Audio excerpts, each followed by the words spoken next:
Brilliance Audio presents What to Do When Things Go Wrong by Frank Supovitz. Performed by the author. We've all been there. A personal or professional crisis suddenly strikes, and the stakes are high. Your heart beats faster, your blood pressure rises, you alternately feel overheated and chilled, beads of sweat are erupting on your forehead. Things look like they are rapidly heading south, or maybe they've already traversed the equator. You have that hollow feeling in the pit of your stomach, and you wonder what you might be doing for a living tomorrow. Your boss and your company are counting on you to make things right. Your family is counting on you to make things right. Your daughter's orthodontist, ballet instructor, and hockey coach are all counting on you too. It might be entirely up to you to make things right and make them right fast. Or you may be a member of the team that is suddenly catapulted into a murky and unforeseen reality that needs to be navigated to get things back on the right track. Whether you are leading, being led, or totally on your own, the pressure is on and tempers are rising. Things are beginning to look awfully dark indeed.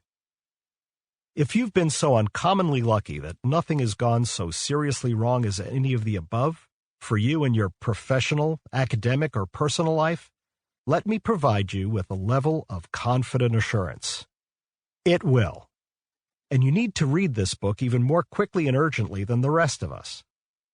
I guarantee that if nothing has gone seriously wrong for you at least once so far, something is going to go terribly, horribly, and spectacularly wrong sometime, somewhere, and somehow, despite your very best intentions, your painstaking and expert planning, and your unfailingly optimistic worldview.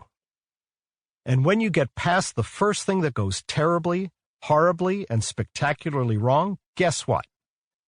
There's another crisis coming, and when it arrives, things will look dark all over again, and very possibly even worse. And I'm an optimist.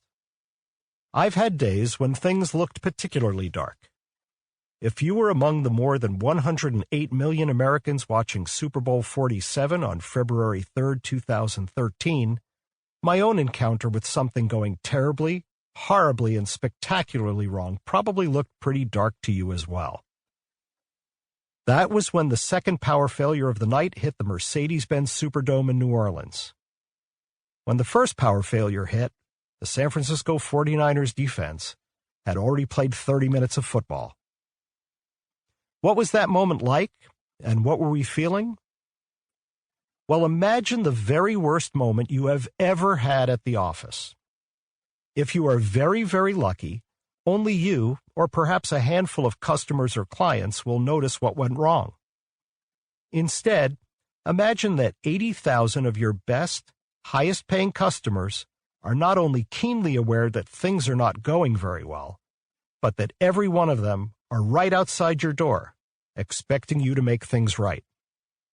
Watching them watch you are more than 3,000 accredited members of the press, tweeting, posting, and postulating in real time on the confusion around them in the eerie indoor twilight, while you are searching for a solution to a pretty noticeable problem.